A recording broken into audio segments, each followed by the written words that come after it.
Brought to you by V-Guard, co-powered by Sensodyne. Nagpur शहरामध्ये ठिकठिकाणी cement रस्त्याचे कामं सुरू आहे, परंतु इथल्या बऱ्याच कंत्राटदारांच्या निष्काळजीपणामुळे हे खड्डे तुम्ही या ठिकाणी बघू शकता। अयोध्या नगर परिसरातला हा खड्डा आहे आणि पावसाचं पाणी या खड्ड्यात भरलं की मोठा अपघात होऊ शकतो, कारण की 4-4 फुटाचे खड्डे असे सोडून दिलेले आहे। अर्धवट कामं 8 महिने 9 महिने झालं भूमिपूजन होऊन हे कामं होत नाही। 2 दिवसात आलेल्या पावसामुळे इथल्या घरांमध्ये पाणी शिरलं। हा परिसर तुम्ही बघा, या संपूर्ण परिसरामध्ये ही स्थिती आहे आणि नागपूर महानगरपालिका असो किंवा NIT असो या कंत्राटदारांचे लाड का पुरवते हा सगळ्यात मोठा प्रश्न आहे। इथले लोकल रस्ता आहे, लोकांच्या घरांमध्ये पाणी चाललं आणि जर समजा हा खड्डा पावसाच्या पाण्यात भरला तर या रस्त्यावरून येणाऱ्या गाडी चालकालाही कळणार नाही, लोकांनाही कळणार नाही आणि मोठा अपघात जो आहे तो या ठिकाणी होऊ शकतो। परशु ठाकूर आपल्या सोबत आहे। परशु भाऊ, काय झालं नेमकं? हे खड्डे काय सांगणार, काय परिस्थिती? देखिए, उनका काम है अफवाह से गर्मी बढ़ाना और हमारा काम है माहौल को ठंडा रखना। हमारा नेता कैसा हो जो माहौल को रखे ठंडा वैसा हो। अब की बार V-Guard एयर कूलर का चमत्कार। हा माझा प्रभाग आहे, प्रभाग 32 अयोध्या नगरचा। ह्या रोडाचं भूमिपूजन जवळजवळ 1 वर्ष पहिले झालेलं आहे आणि काम सुरू होऊन 8-9 महिने होऊन राहिले आहे। 8-9 महिन्यापासून हा एक किलोमीटरचाही रोड नाही आहे पूर्ण। हा 1 किलोमीटरचा रोड 8-9 महिन्यापासून असा खंडित आहे। कामं कधी होतो, मग 15 दिवस बंद राहतात, कधी सुरू राहतो आणि ह्या मेन रस्ते आहे सगळे जाणारे येणारे। पण या रस्त्याला काहीतरी कामासाठी त्यांनी खोदून ठेवलं, बंद केलं, तिथे काही लोकांच्या घरात पाणी।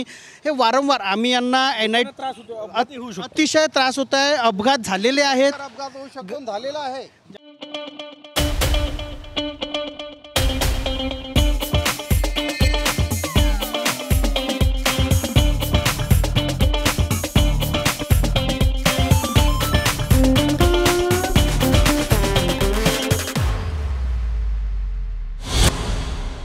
घरात पाणी शिरलं ते नागरिक आपलं। तुझं घर कोणतं आहे?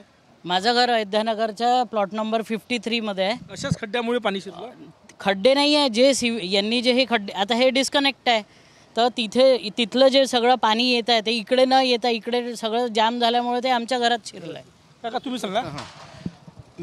मी वाकडे पाटील, माजी कार्यकारी अभियंता म्हाडा मुंबई, आणि मी ह्या परिसरात राहतो। या बाजूला माझं घर आहे। ह्या परिसरात ह्या ज्या रस्त्याचं जे काम सुरू झालं आहे ते इतकं विस्कळीत आणि अनियमित आहे आणि क्वालिटी कंट्रोल पण नाही यामध्ये। कुणाचं सुपरविजन आहे इथे?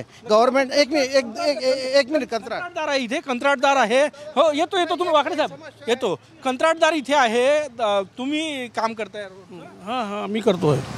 लोक म्हणतात की 8 महिने झाले काम पूर्ण झालं, काय अडचण आहे तुम्हाला? अडचण काय नाही, टेक्निकल अडचण येत राहते। पहा याच्यात तिकडे दाखवायची, तिकडे ते पाईप आहे मोठा, तिकडे केबल आहेत, त्याला परमिशन घ्यावं लागते आणि त्याला वेळ लागते। इथं महानगरपालिका हे काम आता आम्ही चालू केलं आहे, कारण या चौकात OCWचं काम चालू होता। OCWने पुष्कळ दिवस आमचे घेतलेले आहेत। त्यांनी जेव्हा दिलं त्याच्यानंतर आम्ही काम चालू केलं। आता हे अडचण आली आहे, नंतर ते आम्ही इथं तयारी केली, मग त्यांनी ते गड्डा केला, कोणी गड्डा केला ते माहीत नाही।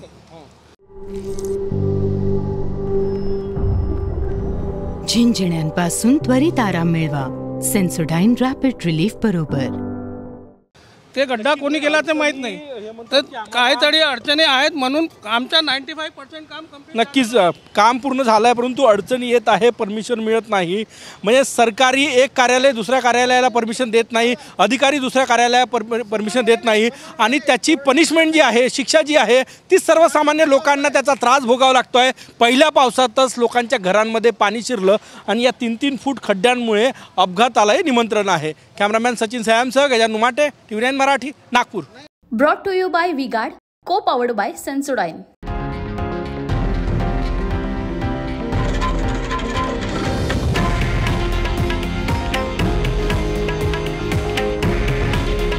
हे आहे देशातील नंबर 1 न्यूज नेटवर्क आणि आपण पाहत आहात TV9 मराठी। काळजी तुमची, हित महाराष्ट्राचं।